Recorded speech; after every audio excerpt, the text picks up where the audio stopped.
Alder-person Shimpa. Thank you. So what we're determining right now is whether or not we would want to vote in favor of vacating the aldermanic seat. And I have faith. I have faith in the neighbors that they see through this and that they can look at these issues and come to a conclusion on their own and take action on their own.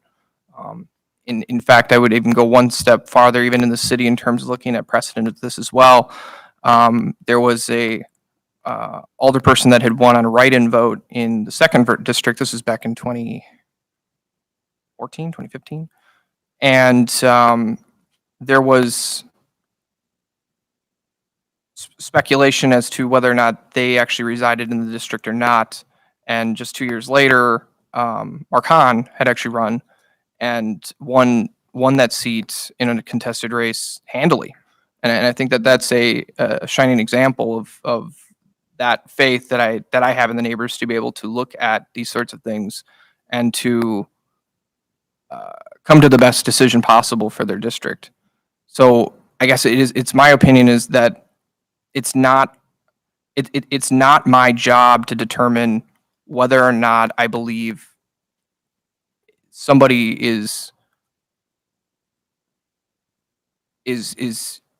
has the ability or has met all the requirements or not to be the representative or not of their district, at least not of this body. There's really only two ways that's possible. Again, I repeat, it's through the judicial process or with the voters of that of District 1, of which I'm neither. And for that, it doesn't make sense for me to make a determination, yes or no, on this subject specifically because I don't think it's a moral good for me to make that decision.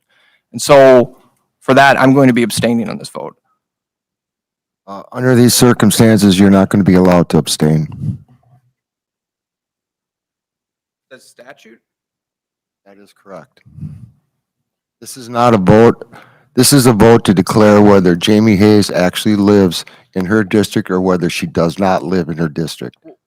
As far as I understand, the vote is to declare whether or not it is vacant or not. That is correct. But that is not necessarily tied to the reason to what is being presented in the motion.